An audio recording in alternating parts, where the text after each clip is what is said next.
How's it going, everybody? Welcome back to the channel.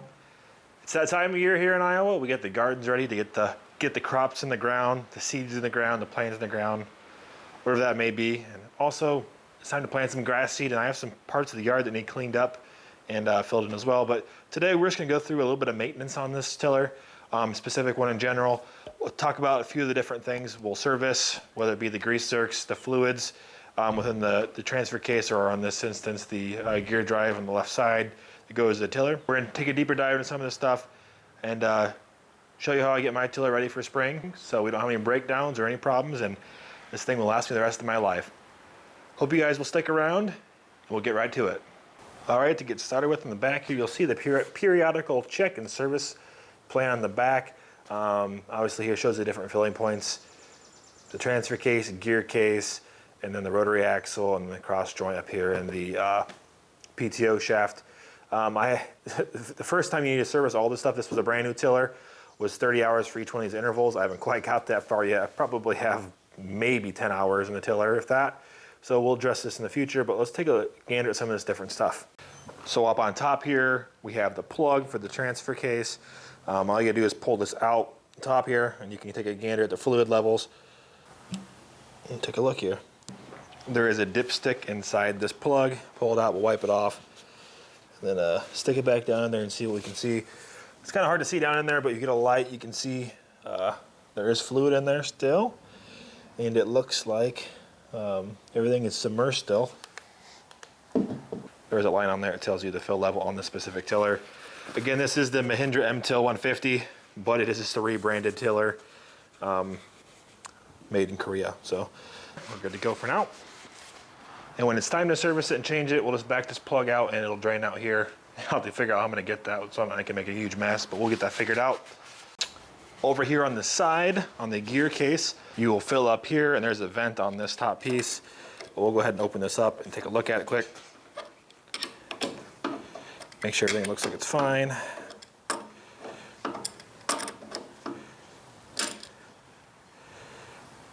Again, this is where you'll fill it at.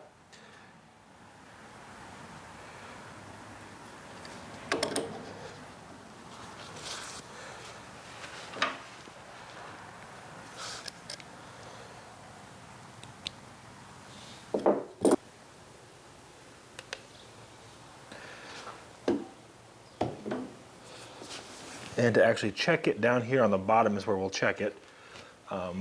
This will go back in here because that's where you fill it, like I said earlier. This takes the 90 weight gear oil, or 90 pound, whatever you want to call it, 90 weight. Get this tightened back down here.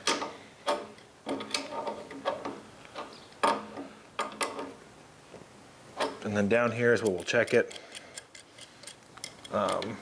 Again, when you're changing this out, you emptied it out down here, and then you open this up, fill it up until it starts coming out of this hole, and that's how you know it's full.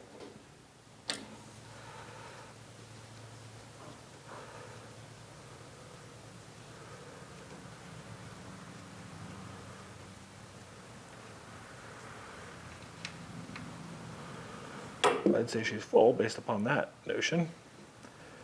Probably need to rock it forward a little farther if I had to guess. Well, that must be completely full. A little higher than it should be, so there's plenty in there. Again, like I said, that's just kind of how you put this bottom plug in, then you fill it till it comes out up here. That way you know it's good. Looks like my tiller is tilted back a little bit, so maybe that's why it's coming out, but it looks like there's plenty in there, according to that. So we made a mess, but that's all right. We'll clean it up. Okay, so all of that fluid looks good. We're gonna wipe off the grease zerks on the tiller because we don't put any dirt in there. We'll put a couple of pumps of grease in each one of these. Put it at the cross joint up here in the tiller.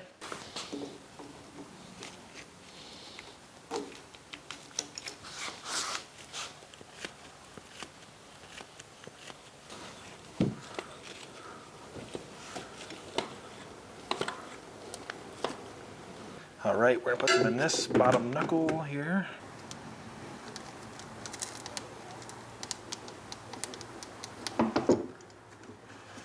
Alrighty.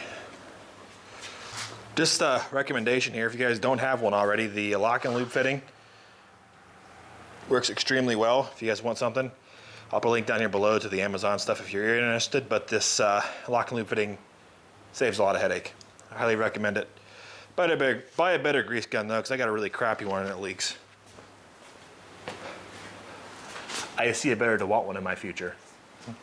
All right, we got all the fluids checked.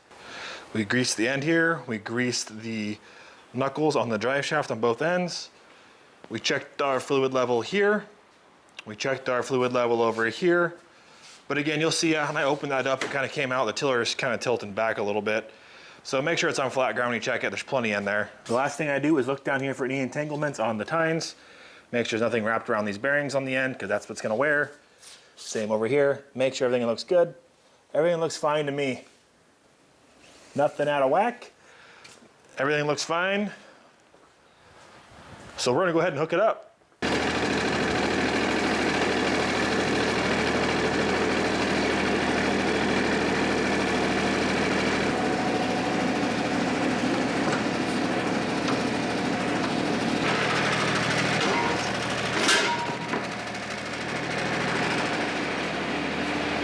It's a beaut, Clark.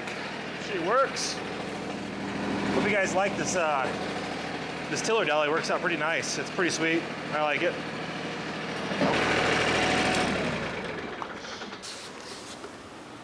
For safety reasons, you shut the tractor off.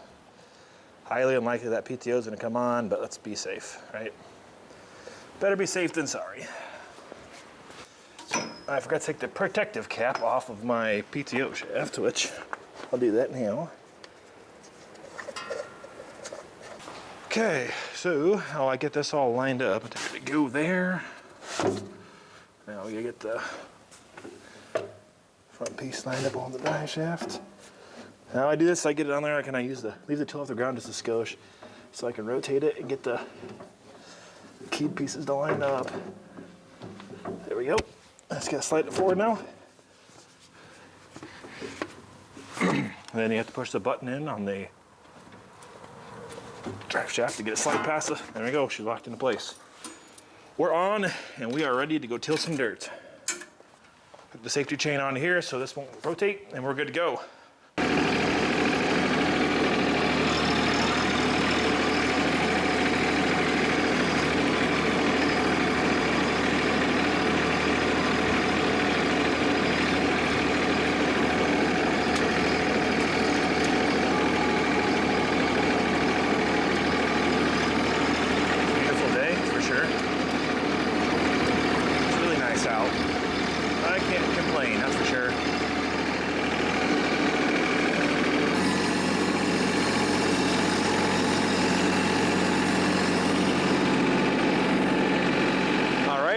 So we're in low gear in the tractor, four-wheel drive on.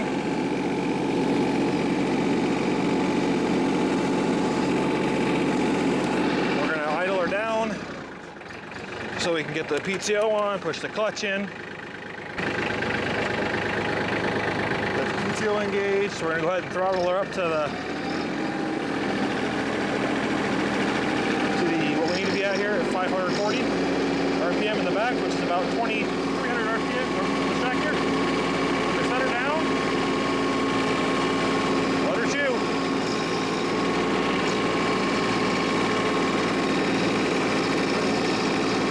The tractor, as you know, is 5-foot filler. Just chews right through it. Like nothing.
just gross. Look at this. Look at this. I'm just kidding. So this is one pass through fresh sod, and it's pretty impressive. I mean, again, I'm gonna have to go over a couple more times here, but you'll see. I mean, this is, it just ate it for breakfast. So again, you'll see there's some overlap there. I'm gonna have to come back and do it, but the garden's looking fantastic. I'm gonna make another pass over here to break some new ground. So we've got nice and big, and we're gonna have a nice big garden this year, and I'm super excited for it. Turning out mint, folks. Again, I've said before, we're pretty blessed here in Iowa. We've got beautiful black soil, and this stuff is gonna just, look at this. Powder. That's called some good soil there. It's super fluffy. So we're gonna go over some of this stuff a little more here in the back. Some more grass tilled in down below it. But we're gonna keep doing this. I'll put you guys on some time lapse if you wanna watch. If not, thanks for stopping by today, guys. Appreciate it. If you guys like today's video, give me a thumbs up. That's the best thing you can do to help the channel out.